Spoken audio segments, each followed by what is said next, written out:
নমস্কার। আজকের আমাদের আলোচনার বিষয় হলো বাংলা শব্দভাণ্ডার। আমরা আজকের আলোচনার মধ্যে দিয়ে বাংলা শব্দভাণ্ডারকে বোঝার চেষ্টা করব। বাংলা ভাষা একটা হাজার বছরের প্রাচীন ভাষা। দীর্ঘ সময় ধরে এই বাংলা ভাষার শব্দভাণ্ডার একটু একটু করে গড়ে উঠেছে। আমরা সেই শব্দভাণ্ডারের একটা ধারণা নেব। বোঝার চেষ্টা করব যে শব্দভাণ্ডারের গুরুত্ব কোথায়, প্রয়োজনীয়তা কোথায়, বাংলা শব্দভাণ্ডার কিভাবে বাংলা ভাষার সঙ্গে ওতপ্রোতভাবে জড়িয়ে আছে। দেখব কেমন করে বাংলা ভাষার প্রত্যেকটা শব্দ এবং তার অর্থ গভীরভাবে জড়িত এবং শব্দভাণ্ডারকে সমৃদ্ধ করে চলেছে। দেখব বাংলা শব্দভাণ্ডারকে নিয়ে কাজ করা বিভিন্ন শব্দকোষ, অভিধান এবং শব্দভাণ্ডার, এই তিনটে জিনিস কি আসলে একই? কোথাও শব্দভাণ্ডারে যেভাবে শব্দকে ব্যবহার করি আমরা, ব্যবহার করি, সেই জিনিসটাই কি অভিধানেও থাকে, শব্দকোষেও থাকে? চেষ্টা করব তার সাথে সাথে বাংলা শব্দভাণ্ডারের একটা পরিসীমা, মানে কতদূর এর ব্যাপ্তি, কতদূর বাংলা শব্দভাণ্ডার বিস্তৃত, তাকে অনুভব করার। বাংলা শব্দভাণ্ডারে শুধু তো মাত্র বাংলা ভাষা নয়, বাংলা ভাষার সঙ্গে অনেক বিদেশি ভাষা, বাংলা ভাষার পূর্ববর্তী অনার্য ভাষা এবং অবশ্যই বাংলা ভাষার উত্তরাধিকার, তার সংস্কৃত ও বৈদিক ভাষার প্রাকৃতজোর একটা বড় প্রভাব রয়েছে। সেই দিকটাকেও আমরা ধরার চেষ্টা করব। দেখব সংস্কৃত ভাষা সাহিত্য কেমন করে বাংলা শব্দভাণ্ডারকে প্রভাবিত করেছে, তাকে তৈরি করে দিয়েছে। সংস্কৃত ব্যাকরণ কেমন করে বাংলা শব্দভাণ্ডারের নিজস্ব জায়গাকে তৈরি করেছে। আর বাংলা শব্দভাণ্ডারের একটা বিভাজন আছে, কেমন করে শব্দভাণ্ডারের বিভিন্ন শব্দগুলোকে আমরা বর্গীকরণ করে থাকি, কিছু তৎসম, কিছু অর্ধতৎসম, কিছু তদ্ভব এবং আগন্তুক ও দেশীয় শব্দ নিয়ে। বেশ, তাহলে আমরা প্রবেশ করি বাংলা শব্দভাণ্ডারের আলোচনার মূল প্রসঙ্গের মধ্যে। প্রথমেই দেখে নিই যে শব্দভাণ্ডার পাঠের উদ্দেশ্য কী, কেন দরকার শব্দভাণ্ডার পাঠ করার। আসলে বাংলা শব্দভাণ্ডারের বয়স 1000 বছর অতিক্রান্ত। তবুও ভাষাতাত্ত্বিকদের বিচারে 1000 বছর একটা ভাষার বয়সের ক্ষেত্রে এমন কোনো গভীর বিষয়ই নয়, তুলনায় অনেকটাই কম। অনেক প্রাচীন ভাষা রয়েছে পৃথিবীতে, যেগুলো আরও অনেক বেশি দীর্ঘদিন ধরে রয়েছে। তুলনায় বাংলা ভাষা অনেক বেশি নবীন, এখনও কাঁচা তার শব্দভাণ্ডার, এখনও প্রতিনিয়ত বাংলা শব্দভাণ্ডার গড়ে উঠছে, এগিয়ে চলেছে। আসলে ভাষা একটা নদীর মতো, সে ক্রমাগত খাত বদলায়, বাঁক বদলায়, নতুন নতুন আরও উপনদী এসে তার সঙ্গে যোগ দেয়, আর তার সাথে থেকে অনেক শাখা নদীও, ভাষার শাখাও বাইরের দিকে এগিয়ে যায়। বাংলা ভাষাও একই রকমভাবে বৈদিক যে ভাষা, সে বৈদিক ভাষার উৎস থেকে প্রাকৃত ভাষার মধ্য দিয়ে, অপভ্রংশ অবহট্টের মধ্যে দিয়ে আস্তে আস্তে এগিয়ে এসেছে। তারপরে একদিন বাংলা ভাষার আগের রূপ মাগধী প্রাকৃত অথবা গৌড়ী প্রাকৃত, বিভিন্ন ভাষাতাত্ত্বিকরা তাতে নিয়ে দ্বিধা প্রকাশ করেছেন। কোনো ভাষাতাত্ত্বিকের মতে গৌড়ী প্রাকৃত থেকে বাংলা ভাষা, কোনো ভাষাতাত্ত্বিকদের মতে মাগধী প্রাকৃত থেকে, কারোর মতে অর্ধমাগধী প্রাকৃত থেকে বাংলা ভাষা। যেখান থেকে আসুক, কিন্তু বাংলা ভাষাও এর পরে দেখব কোথাও ওড়িয়া, অহমিয়া, মৈথিলি, এরকম বিভিন্ন ভাষাবর্গের মধ্যেও তার শাখার একটা বিস্তার করে রেখে গেছে। সুতরাং সেই গভীরতাকে আমরা ধরার এবং বোঝার চেষ্টা করব। বাংলা ভাষার আসলে একটা গুরুত্ব আছে। এর উদ্দেশ্যকে বুঝতে গেলে বাংলা ভাষাকে বুঝতে হবে। বাংলা ভাষা হলো এই মুহূর্তে দাঁড়িয়ে বিপুল পরিমাণের একটা সাহিত্য সৃষ্টি করেছে, এবং সে সাহিত্য শুধু বিপুল নয়, আন্তর্জাতিক মানেরও। আন্তর্জাতিক ক্ষেত্রে যখন যেভাবে ভাষা সাহিত্যের নতুন নতুন দিক গড়ে উঠেছে, সেই সাথে সাথে দেখা গেছে বাংলা সাহিত্যেও তার নানা দিক এবং পালাবদল ঘটেছে। এবং বাংলা ভাষা সেই অর্থে কখনোই আমাদের ভাবার কোনো কারণ নেই যে আমরা ন্যূন, হীন, একটা প্রান্তিক ভাষা। বরঞ্চ আমাদের গর্ব সহকারে ভাবা উচিত বা বলা উচিত যে এই মুহূর্তে মাতৃভাষা হিসাবে বাংলা ভাষা পৃথিবীর 5ম বৃহত্তম ভাষা। পৃথিবীর প্রায় 28 কোটি মানুষ বাংলা ভাষায় মাতৃভাষা হিসাবে কথা বলেন। তার মধ্যে 1911 সাল থেকে এই আদমশুমারি যে চলে আসছে, তাতে দেখব শেষ যে আদমশুমারি হয়েছে ভারতবর্ষে 2011 আদমশুমারি অনুযায়ী ভারতবর্ষে প্রায় 8 কোটি মানুষ বাংলা মাতৃভাষায় কথা বলেন এবং 19 কোটিরও বেশি মানুষ বাংলাদেশে মাতৃভাষা হিসেবে কথা বলেন। এছাড়া ত্রিপুরা এবং আসামের বরাক অঞ্চলেও বাংলা ভাষাভাষী মানুষেরা ছড়িয়ে আছে। সুতরাং যে ভাষার ব্যাপ্তি যত বেশি, স্বাভাবিকভাবেই অন্য ভাষার সঙ্গে তার সংস্রবও অনেক বেশি। স্বাভাবিকভাবেই সেই ভাষার শব্দভাণ্ডারও বিপুল হবেই, এটি স্বাভাবিক। আর বাংলা শব্দভাণ্ডার যেমন বলিষ্ঠ, তেমনি বাংলা ভাষার শব্দ অর্থ ও বাক্যের অন্বয়ে যে নির্মাণ, তার নিষ্ঠতা, তার যে গড়ন, তাতেও আমরা যথেষ্ট বলিষ্ঠ। সে কারণেই বাংলা ভাষাকে, বাংলা লিপিকে অনেক সময় অন্য ভাষাও গ্রহণ করেছে, যেমন ককবরক ভাষা গ্রহণ করেছে, একটা সময় অলচিকি ভাষা, তারা বাংলা ভাষাকে রূপকে গ্রহণ করেছে, কখনো বাংলা লিপিকে গ্রহণ করেছে। আসলে বাংলা লিপি আর বাংলা ভাষা একভাবে আমরা দেখি এবং বাংলা ভাষার বিবর্তনের সাথে সাথে আমরা দুটো জিনিসকে একই সঙ্গে পেয়েছি, বাংলার নিজস্ব ভাষা, লিপি এবং ভাষার সঙ্গে থাকা তার শব্দভাণ্ডার। তাই যে কোনো ভাষার মূলগত শক্তি নিহিত থাকে তার এই শব্দ অর্থ জুড়ে ভাণ্ডারের উপর। এর উপর ভিত্তি করেই সে ভাষাভাষী মানুষেরা তাদের নিত্য প্রয়োজনীয় যাবতীয় কাজকর্ম করে। রোজকার সুখ দুঃখ, হাসি কান্না, বেদনা সমস্ত কিছু তারা তাদের এই শব্দভাণ্ডার থেকে শব্দ নির্বাচন করে প্রকাশ করে। শুধু এই নয়, প্রযুক্তিগত যত এগিয়ে চলে, সাংস্কৃতিক যত অগ্রগতি ঘটে, তত বিজ্ঞান, প্রযুক্তি, শিল্পকলা, সাহিত্য সমস্ত কিছুর ক্ষেত্রে, সঙ্গীত সমস্ত কিছুর ক্ষেত্রে অনন্ত ভাবকে আমরা এই অনন্ত বাক্যে প্রকাশ করি। আর এই অনন্ত ভাবকে প্রকাশ করতে গেলেই প্রয়োজন পড়ে শব্দভাণ্ডার থেকে তার যথাযথ শব্দ অর্থকে সংগ্রহ করে নেওয়া। তাই বাংলা ভাষার একটা নিজস্ব বলিষ্ঠ শব্দভাণ্ডার রয়েছে, তাকে আরও বেশি সংযোজন করেছে তার কথ্য রীতি ও আঞ্চলিকতার যে বিভিন্নতা রয়েছে, বাংলার বিভিন্ন প্রান্তের মানুষদের যে নিজস্ব কথ্য রীতি রয়েছে, তাদের ভিন্নতা রয়েছে, বাংলা স্ল্যাং তারও একটা নিজস্বতার নির্মাণ রয়েছে। এই সমস্তগুলো মিলেই শব্দভাণ্ডারকে সমৃদ্ধ করে। তাই শব্দভাণ্ডারকে বোঝা আমাদের খুব জরুরি একটি প্রয়োজন। এবার আসি, যা আমরা পড়বো বা যা আমরা বুঝবো তাকে মোটামুটি প্রথমেই একটু গুছিয়ে দেখে নিই যে জিনিসটা কি, একটু সংক্ষেপে বুঝে নিই। বাংলা শব্দভাণ্ডার নিয়ে আলোচনার এটা প্রথম পর্ব।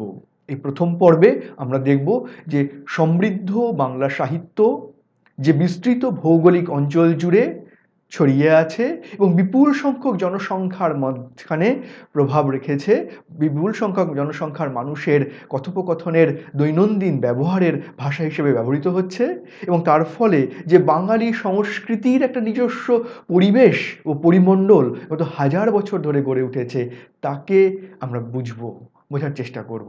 বাংলা ভাষার যে মূল কাঠামো, সেই কাঠামো সংস্কৃত ব্যাকরণের সাথে সাযুজ্য রেখে গড়ে তোলা হলেও তার শব্দভাণ্ডারে দেখব সংস্কৃত প্রভাবিত শব্দের বাইরেও নিজস্ব শব্দের, প্রাকৃতজ শব্দের, দেশীয় শব্দের একটা অংশ রয়ে গেছে। বাংলা ভাষায় সংস্কৃত প্রভাবিত শব্দের বাইরেও তেমন দেখব পুরানো দেশীয় শব্দ, অস্ট্রিক দ্রাবিড় ভর্চিনীয় উৎস থেকে আসা শব্দ ব্যবহৃত হচ্ছে।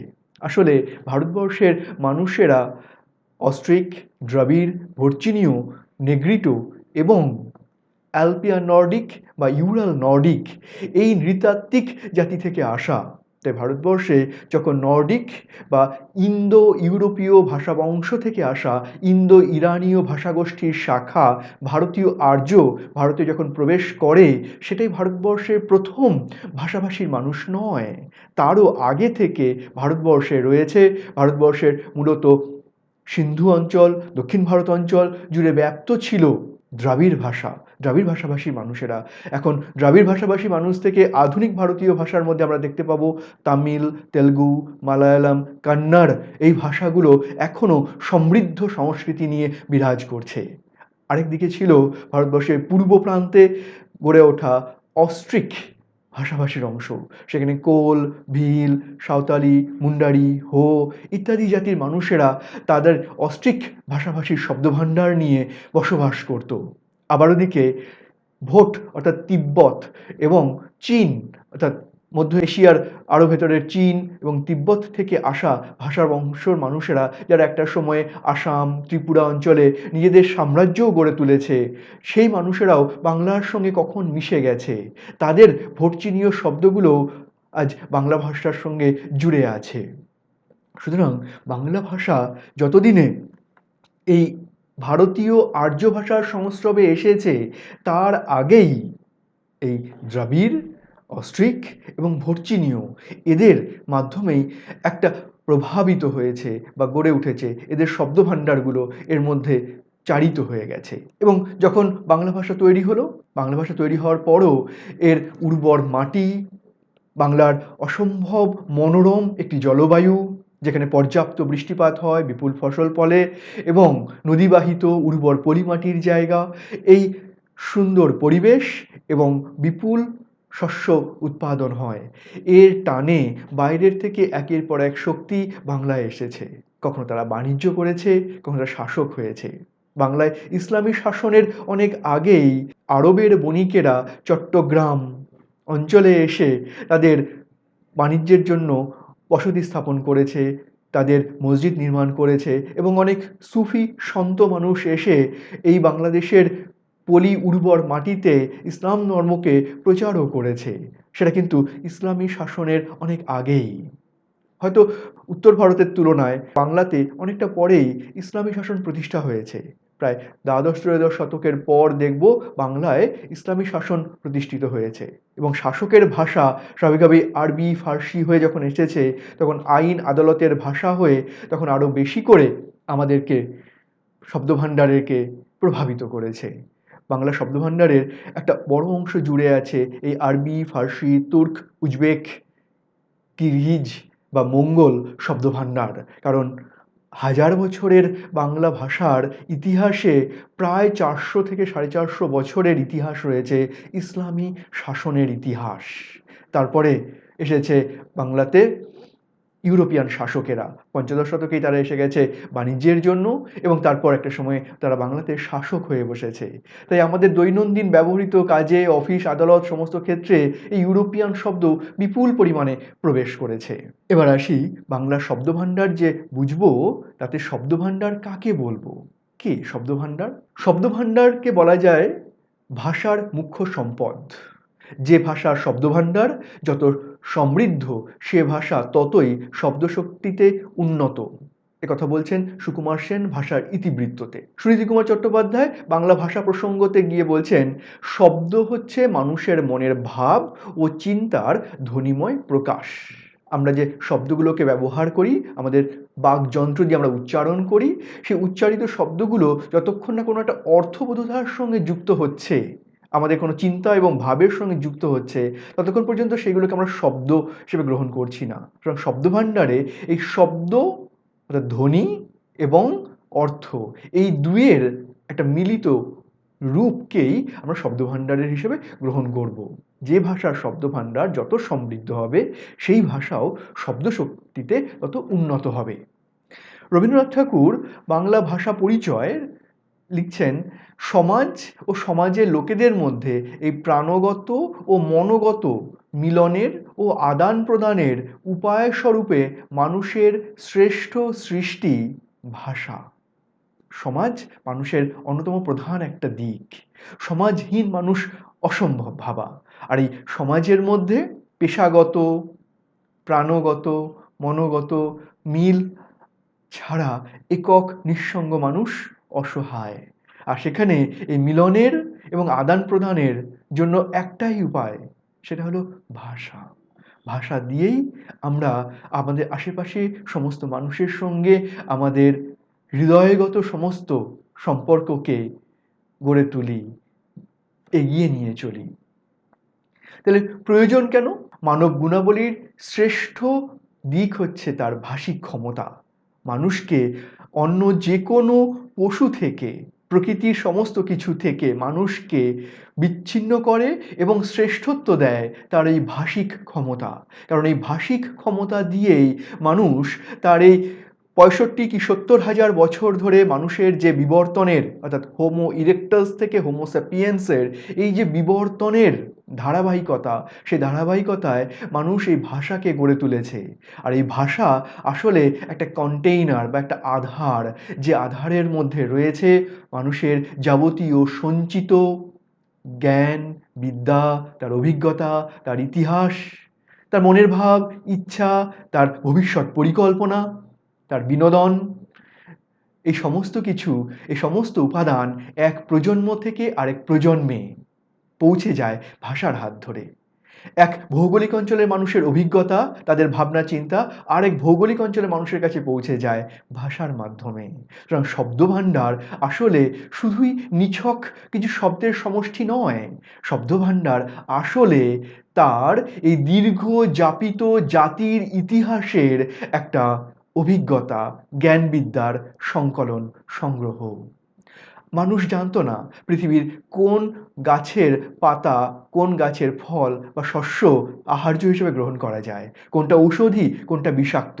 তাহলে কোনো এক পূর্বপুরুষ, কোনো এক আমাদের আগেকার মানুষ, তিনি এই অভিজ্ঞতাটি সঞ্চয় করেছিলেন তার অভিজ্ঞতার মাধ্যমে। তিনি তো দেখেছেন যে কোনো একটি অসম্ভব দেখতে সুন্দর ফল মানুষ খেয়ে মারা যায়। তা দেখতে সুন্দর হলেই তা বিষময়ও হতে পারে, তা সুমিষ্ট নাও হতে পারে। সেই অভিজ্ঞতাটা ভাষার মাধ্যমেই সে চালিয়ে গেছে প্রজন্মের পর প্রজন্ম ধরে।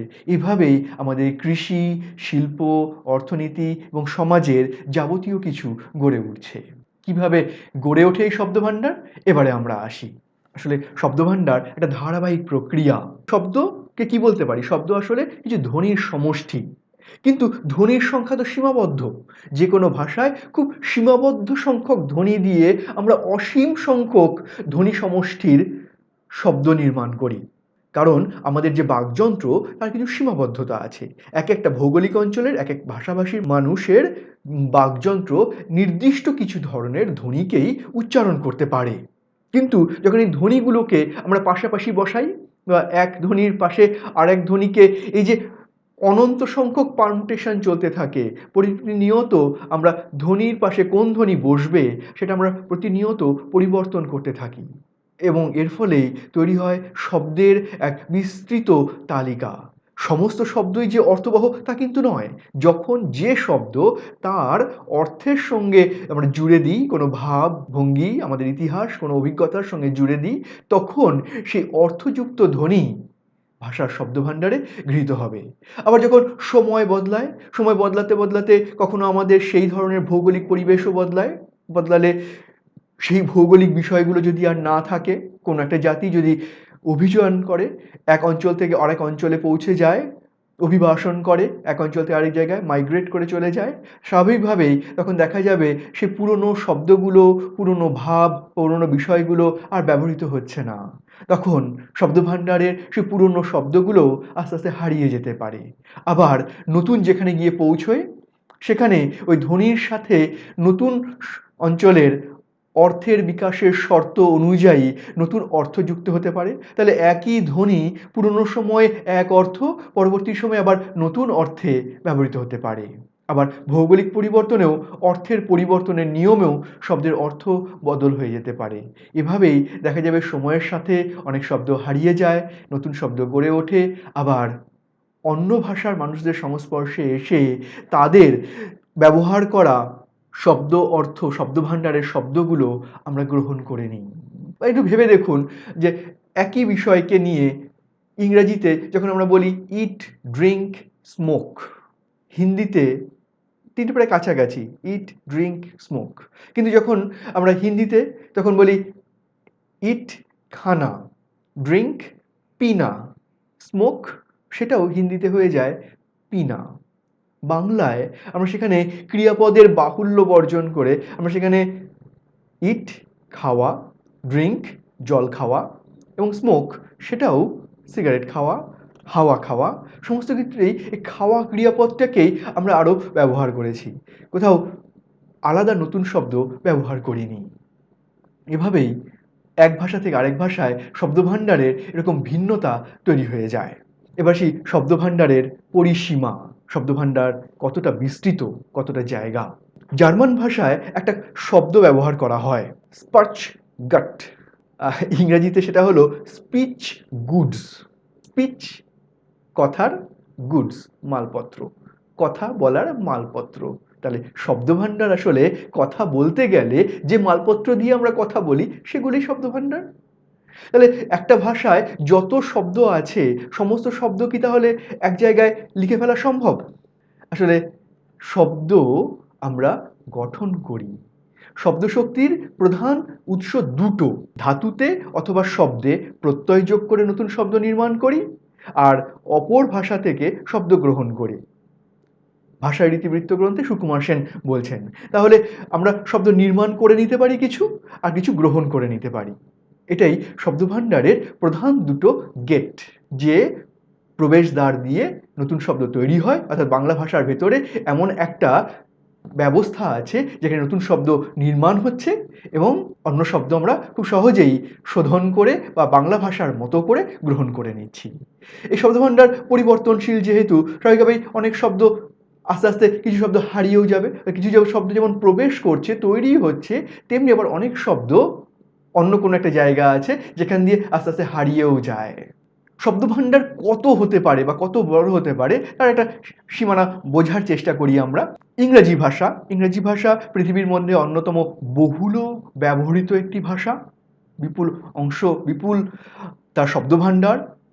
বহু মানুষ এই ভাষা মাতৃভাষা না হলেও যোগাযোগের ভাষা হিসাবে ইংরেজি ভাষাকে ব্যবহার করে, কাজের ভাষা, পেশার ভাষা হিসেবে আমরা ব্যবহার করি। তো এই অক্সফোর্ড ইংলিশ ডিকশনারি এর কাজ শুরু হয়েছিল, যেখানে লক্ষ্য ছিল ইংরেজি ভাষার প্রায় সমস্ত শব্দকে নিয়ে আসার। 1857 সাল থেকে এর সংকলন করা শুরু হয়েছিল। 1972 সালে এসে এই সংকলন প্রকাশ করা শুরু হয়েছিল। 86 সালের মধ্যে, 1972 থেকে 86 এই সময়ের মধ্যে 20টা খণ্ডে প্রকাশিত হয়েছিল, প্রায় 6 লক্ষ শব্দ নিয়ে। এখনো ইংরেজি শব্দভাণ্ডারে নতুন নতুন শব্দ যোগ করা হচ্ছে এবং পরিশিষ্ট যুক্ত হয়ে চলছে। ম্যাজিক, গুরু, এরকম শব্দ সাম্প্রতিক সময়ে এই অক্সফোর্ড ইংলিশ ডিকশনারিতে সংযুক্ত হয়ে যাচ্ছে ইংরেজি শব্দভাণ্ডার হিসাবে। তাহলে কোথাও আমাদের একটা দ্বিধা জাগতে পারে বা একটা ভ্রান্তি জাগতে পারে যে শব্দকোষ বা অভিধান বা ডিকশনারি আর শব্দভাণ্ডার এগুলো কি এক? তাহলে ডিকশনারি বুঝলেই কি আমরা শব্দভাণ্ডার বুঝবো? বাংলা ভাষার ক্ষেত্রে বলি, বাংলা ভাষার ক্ষেত্রে হরিচরণ বন্দ্যোপাধ্যায় তিনি দীর্ঘ 30 বছর ধরে বঙ্গীয় শব্দকোষ নামে একটা বৃহৎ অভিধান সংকলন করেন। বলা যেতে পারে ওই সময় দাঁড়িয়ে ওটাই ছিল অন্তত দীর্ঘতম একটি অভিধান, যাতে প্রচুর বিপুল পরিমাণে বাংলা শব্দ সংগ্রহ করা হয়েছিল। তারও আগে অনেক বাংলা শব্দ তৈরি করা হয়েছে। বাংলা পর্তুগিজ শব্দের অভিধান দিয়ে শুরু করা হয়েছিল, বাংলা শব্দের অভিধান হয়েছিল, রাজশেখর বসুর চলন্তিকা থেকে শুরু করে একাধিক অভিধান তারও আগে নির্মাণ হয়েছে। কিন্তু হরিচরণ বন্দ্যোপাধ্যায়ের অভিধান একটা বৃহৎ কাজ। এরপরে আরও একটি অভিধানের দ্বিতীয় খণ্ড, আসলে জ্ঞানেন্দ্রমোহন দাশের বাংলা ভাষার অভিধান প্রথমবার প্রকাশিত হয়েছিল হরিচরণ বন্দ্যোপাধ্যায়ের অভিধানের আগে, এবং দ্বিতীয় সংস্করণ প্রকাশিত হয় হরিচরণ বন্দ্যোপাধ্যায়ের অভিধানের পরে। এই দ্বিতীয় যে সংকলন, তাতে জ্ঞানেন্দ্রমোহন দাশ তিনি প্রায় 1,15,000 শব্দের এন্ট্রি বা ভুক্তি করেছিলেন। সম্প্রতি সময়ে বাংলাদেশের ঢাকা বাংলা একাডেমির উদ্যোগে এবং চেষ্টায় গোলাম মুর্শিদের সম্পাদনা এবং সরচিশ সরকারের সহ সম্পাদনায় প্রায় 2.5 বছর সময় ধরে তারা নির্মাণ করেছেন, কোট আনকোট তাদের কথায়, বাংলা ভাষার সর্ববৃহৎ অভিধান। অভিধানটির নাম বিবর্তনমূলক বাংলা অভিধান। এর 3টি খণ্ড। এই 3 খণ্ডে মোট শব্দ রয়েছে 1,25,000 এবং তাতে শব্দের রূপান্তর এবং মূল শব্দ ধরলে তাতে 1.5 লক্ষ শব্দ থাকে। এবং এর সাথে যেটা করা হয়েছে প্রয়োগ বাক্য, বিবর্তনমূলক অভিধান তো, এখানে বাংলা সাহিত্যের বিভিন্ন পর্বে, মানে 1000 বছরের কাল পর্বে বিভিন্ন সময়ে যখন যে সাহিত্যে ওই শব্দটি ব্যবহার হয়েছে সেই প্রয়োগ বাক্যটাকেও এই অভিধানের মধ্যে ঠাঁই দেওয়া হয়েছে। সেই প্রয়োগ বাক্য আছে 1,60,000। তাহলে প্রায় 1.5 লক্ষ শব্দের অভিধান এবং তাতে প্রায় আরও 1.5 লক্ষাধিক প্রয়োগ বাক্য এ পর্যন্ত সংকলন হয়েছে বাংলা শব্দভাণ্ডারের। এর বাইরেও বিপুল পরিমাণ শব্দ বাংলা শব্দভাণ্ডারে রয়ে গেছে, যা এই সংকলনগুলোতে আসেইনি। জ্ঞানেন্দ্রমোহন দাশ তার বিপুল পরিমাণের ওই 1,00,000 15,000 শব্দের সংকলনের কাজ করার পরও তিনি তার ভূমিকায় লিখেছিলেন, তথাপি বঙ্গভাষা ও সাহিত্য মহোধীর শব্দভাণ্ডার অর্ধেক নিঃশেষিত হইয়াছে কিনা সন্দেহ। জ্ঞানেন্দ্রমোহন দাস 1,15,000 শব্দ সংকলন করার পরও তিনি বলছেন যে সব শব্দ সংকলন করা হয়নি, অর্ধেক হয়েছে, এখনো অর্ধেক হয়তো বাকি আছে। তাহলে বলা যেতে পারে যে শব্দকোষ যেখানে কোনো বিষয় নিয়ে আলাদা করে আলোচনা করা হয়, সেটা একদম প্রথম দিককার কাজ। প্রতিটা শব্দ, তার ব্যাখ্যা, বিশ্লেষণ, তার বিস্তৃত তথ্য জানা যায়, যেমন বুদ্ধিজীবীর নোট বই। তার থেকে আরেকটু বড় আকারের কাজ হয় অভিধান, যেখানে শুধুমাত্র শব্দ নয়, শব্দ, তার উচ্চারণ, তার ব্যুৎপত্তি, তার প্রয়োগ দেখানো হয়, এবং তারও উপরে রয়েছে শব্দভাণ্ডার। এইভাবেই আমরা ভাবতে পারি। তাহলে বাংলায় শব্দ ভাণ্ডার বা এই ধরনের প্রচেষ্টার কাজ প্রথম শুরু হয়েছিল, সেটাকে বলা হয় দ্বাদশ শতকে সর্বানন্দ বন্দ্যোগায়ী তিনি টিকা সর্বস্ব নামে একটি সংকলন করেছিলেন, এবং সেটাকে বলা যেতে পারে প্রথম বাংলা অভিধানের মতো একটি কাজ, যেখানে শব্দকোষের প্রায় কাছাকাছি একটি কাজ হয়েছিল। এবার আমরা আসি পরের আরেকটি অংশতে, সেটা হলো বাংলা শব্দ ভাণ্ডারে অনার্য শব্দ এবং সংস্কৃত শব্দের প্রভাবের জায়গাটা। ভারতে নর্ডিক, যাকে সাধারণত দীর্ঘ সময় ধরে মূলত ইউরোপিয়ান ভাষাতাত্ত্বিকেরা এবং যারা মূলত ভারততত্ত্ববিদ বা ইন্ডোলজিস্ট, তারা আর্য নামে ডেকে এসেছেন। আসলে আর্য কোনো ভাষা নয়, আর্য একটা শব্দ যার অর্থ হলো সুধী বা সম্মানীয় বা মাননীয়। আর্যপুত্র সম্বোধন করা হতো। আজকের দিনে নাগরিক বা সুধী, মাননীয় অর্থে যেভাবে আমরা ব্যবহার করি, সেভাবে একটা সময় আর্য শব্দটা ব্যবহার করা হতো। সুতরাং আর্য একটা জাতিগোষ্ঠীর মানুষ, সেখানে বিভিন্ন ধরনের মানুষেরাই ছিলেন, আর্য, অনার্য, অর্থাৎ অন্যান্য দিকের মানুষেরাও ছিলেন, তাদেরকে সম্বোধন করা হতো আর্য বলে। ভাষাগোষ্ঠীটা আমরা বলতে পারি যে তারা হলো ইন্দো ইরানীয় ভাষাগোষ্ঠীর একটি ভারতীয় শাখা। এই ভারতীয় শাখা যা ভারতবর্ষে এসে ওল্ড ইন্ডো অ্যারিয়ান OIA ভাষা তৈরি করলো, এবং এই ওল্ড ইন্ডো অ্যারিয়ান ভাষার যে সময় ভারতবর্ষে প্রবেশ করলো, অনুমান করা হয়েছে খ্রিস্টপূর্ব 2500 বা খ্রিস্টপূর্ব 1500 এরকম সময় থেকে এই ওল্ড ইন্ডো অ্যারিয়ান ভাষা ভারতবর্ষে প্রবেশ করছে। তার আগে থেকেই, আগে যেটা বলছিলাম, ভারতবর্ষে ছিল দ্রাবিড়, অস্ট্রিক, নেগ্রিটো, ভোটচিনীয় জাতির মানুষেরা এবং তাদের ভাষা। মোহাম্মদ শহীদুল্লাহ তার বাংলা ভাষার ইতিবৃত্ততে বলছেন, উত্তর ভারতে হিন্দুকুশ থেকে রাজগৃহ পর্যন্ত আর্যাবর্ত শাসন প্রতিষ্ঠিত হলেও বঙ্গদেশে আর্য বসতি ছিল না। তাহাদের আগমনের পূর্বে বঙ্গদেশে অনার্যগণ বাস করত। অর্থাৎ যে সময়ে উত্তর ভারতে ষোড়শ মহাজনপদ প্রতিষ্ঠিত হয়ে গেছে, অর্থাৎ কাশী, কোশল, মগধ, লিচ্ছবি গণরাষ্ট্র প্রতিষ্ঠিত হয়ে গেছে, যখন ভগবান বুদ্ধ পালি ভাষায় তার সারমন প্রদান করছেন, যখন বৈদিক আর্য ভাষা বা বৈদিক ভাষা মৌখিক ভাষা থেকে ভাঙতে শুরু করে আস্তে আস্তে প্রাকৃতের দিকে অগ্রসর হচ্ছে, প্রাকৃত পালি মধ্য দিয়ে, তখনও বাংলাতে সেই অর্থে আর্য বিস্তার ঘটেনি। তখনও আমাদের এখানে অনার্য ভাষাগুলোই, অস্ট্রিক এবং দ্রাবিড় ভাষাগুলোরই প্রাধান্য রয়েছে। তারপর আস্তে আস্তে এখানেও এই প্রাকৃত ভাষাগুলোর বিস্তার লাভ করে। আমরা দু একটা উদাহরণ দেখি, যে সংস্কৃত ভাষার মূর্ধন্য বর্ণ যেমন ব্যবহার করা হয়, তেমনি কোল ভাষাতেও অর্থাৎ অস্ট্রিক ভাষাতেও ব্যবহার করা হয়েছে। বাংলা বহুবচনের গুলা বা রা দ্রাবিড় শব্দ গল বা অর থেকে আসছে, একথা বলছেন বিজয়চন্দ্র মজুমদার। সুতরাং মনে করাই যায় এই প্রভাবটা ছিলই। ভাষাতাত্ত্বিক এবং ইতিহাসবিদদের মতে খ্রিস্টীয় 1200 থেকে 1400 এইরকম সময়ে বাংলায় ধীরে ধীরে উত্তর ভারতের শাসন প্রতিষ্ঠিত হলো। তার আগে এলো গৌড়ীধারা, সাহিত্য, শিক্ষা, ধর্ম, জীবনযাত্রায় ব্রাহ্মণ্যধারা প্রবেশ করলো। বাংলা ভাষার শুরুটা হচ্ছে দশম শতাব্দী থেকে।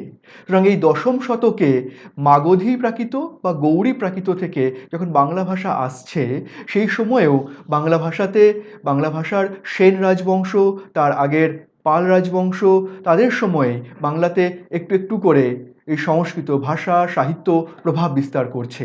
সুতরাং মৌখিক যে বৈদিক ভাষা থেকে আসা পালি প্রাকৃত অপভ্রংশ অবহট্ট হয়ে যে জাত তদ্ভব শব্দ এবং তার সঙ্গে দেশীয় শব্দ জুড়েই বাংলা ভাষার যখন প্রথম সৃষ্টি দশম শতাব্দীতে বাংলা ভাষার শুরুটা তৈরি হচ্ছে।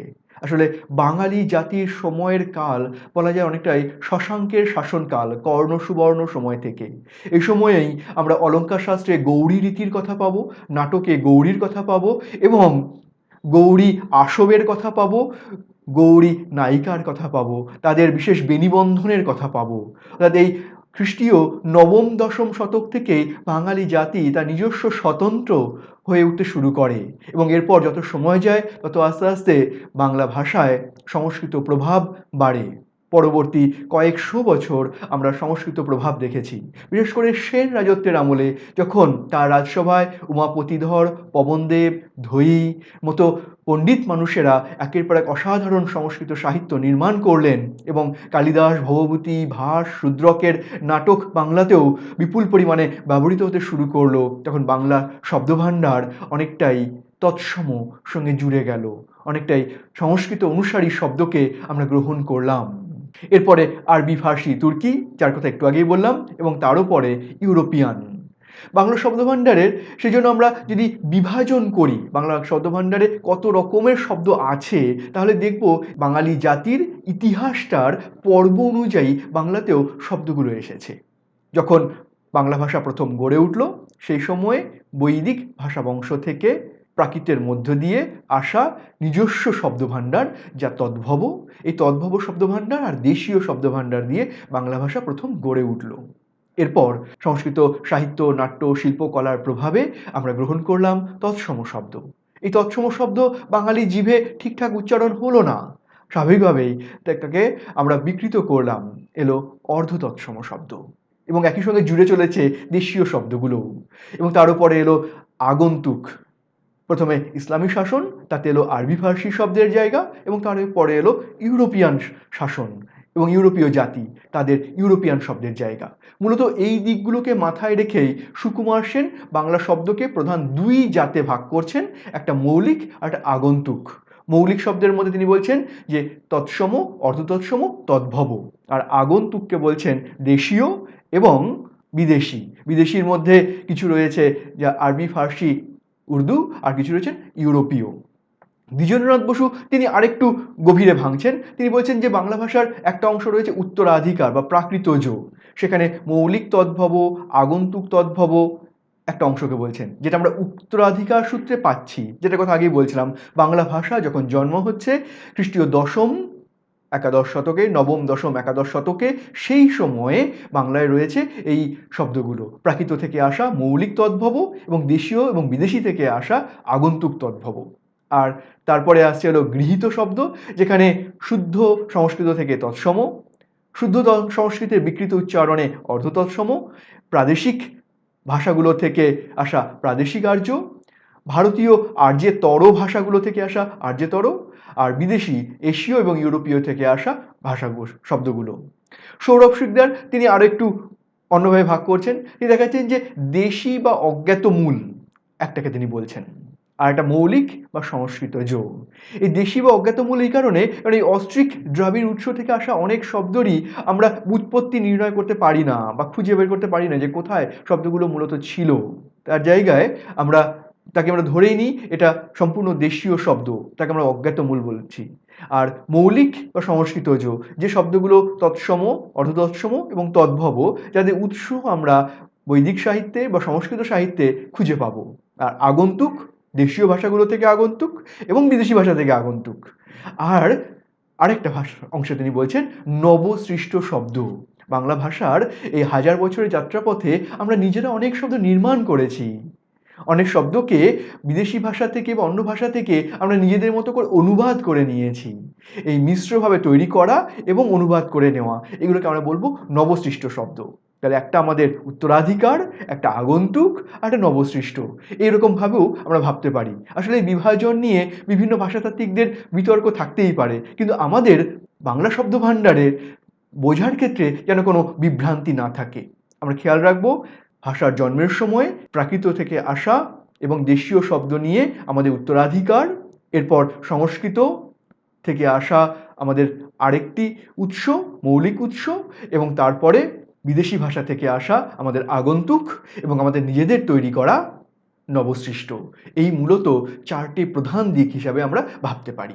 আলোচনার সিদ্ধান্ততে আমরা পৌঁছাই। বাংলা শব্দভাণ্ডারের ক্ষেত্রে দেখব ভাষার গুরুত্ব অত্যন্ত, কারণ শব্দভাণ্ডার এই ভাষাকে আশ্রয় করেই গড়ে ওঠে। যে ভাষা যত বেশি সামাজিক, রাজনৈতিক পালাবদলের মধ্যে দিয়ে যায়, যত বেশি অন্যান্য ভাষাভাষী মানুষের সংস্রবে আসে, তত বেশি শক্তিশালী হয়। এই হাজার বছরের আমাদের ইতিহাসে বাংলা ভাষা অনেক ওঠা পড়ার মধ্যে দিয়ে গেছে। তাই বাংলা শব্দভাণ্ডার এবং তার সাথে সাথে তার সাহিত্য বিপুল পরিমাণে সমৃদ্ধ হয়েছে। বাংলা শব্দভাণ্ডারকে ভালো করে বোঝার সুবিধার জন্য এখানে হাতে কলমে কিছু অনুশীলনের সুযোগ রয়েছে। এখানে দেওয়া স্লাইডে যে শব্দের তালিকাগুলি রয়েছে তা থেকে প্রথমে অনুমান করার চেষ্টা করুন কোনটি কোন ধরনের শব্দ, সেই অনুযায়ী পরে দেখবেন মিলিয়ে নেবেন।